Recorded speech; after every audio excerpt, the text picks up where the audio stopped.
selamat siang anak-anakku yang baik hatinya. Ini Bapak akan berikan tugas berikutnya untuk tema 1, pembelajaran 2, dan seterusnya.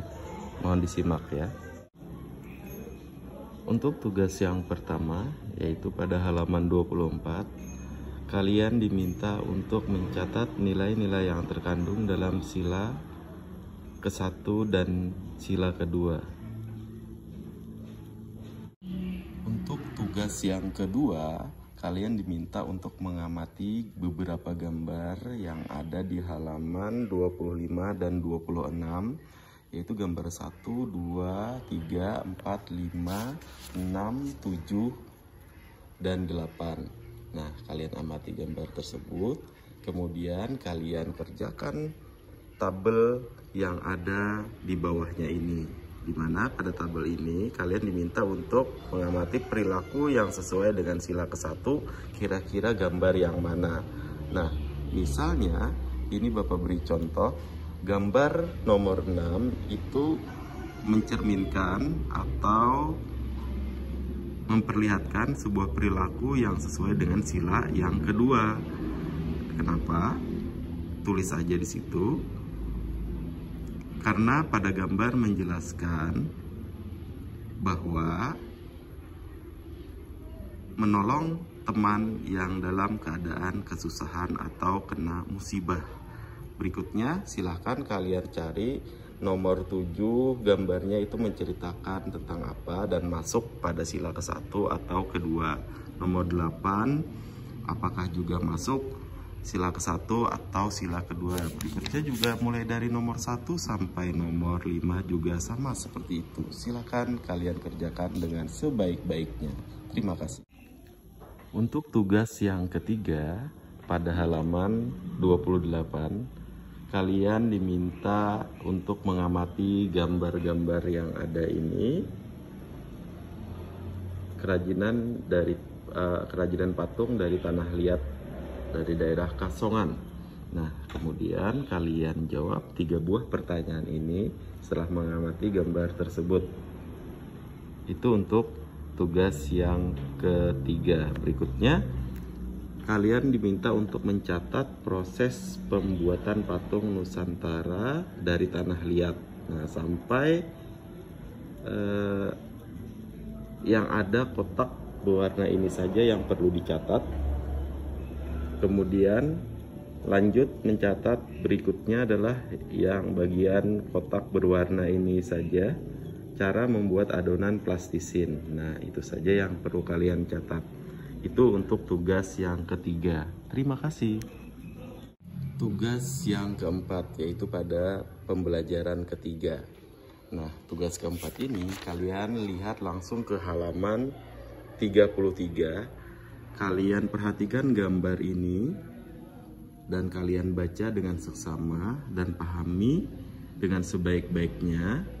Kemudian ke halaman 35, di situ ada tugas keempat yang harus kalian kerjakan, di mana pada tugas ini kalian diminta untuk mencari tanaman yang ada di lingkungan sekitar rumah kalian yang perkembangbiakannya secara vegetatif.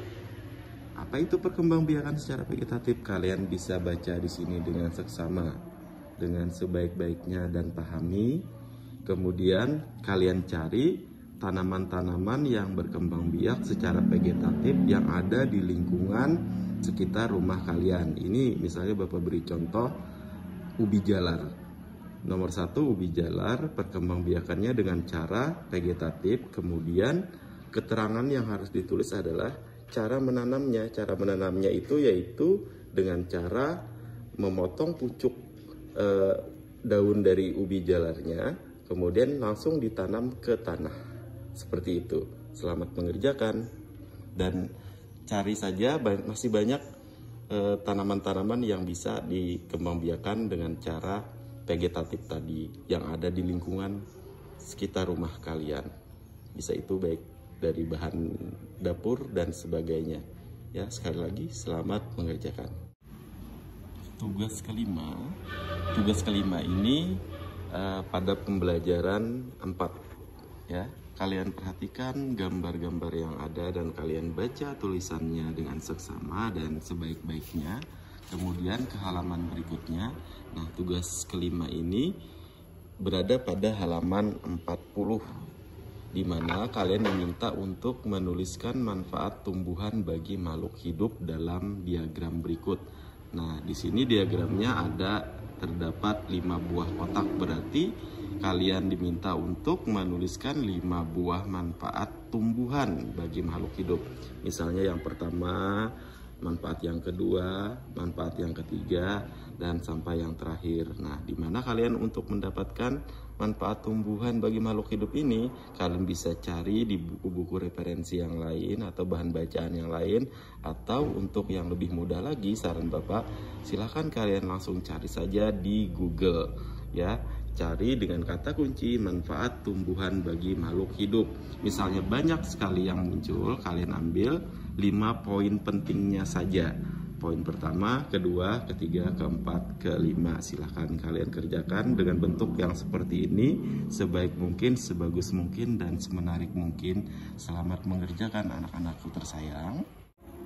Tugas ke-6 pada halaman 41. Kalian diminta untuk mengamati dan membaca teks paragraf 1, kemudian ide pokoknya dan kesimpulannya.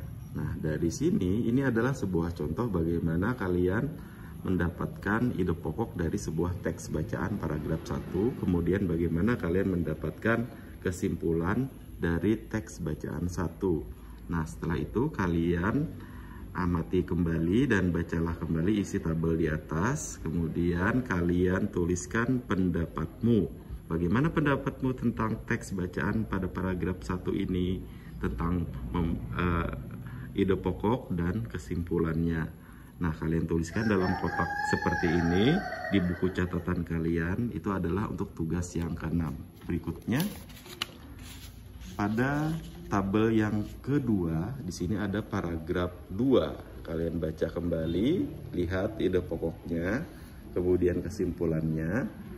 Nah, kalian pahami dengan seksama.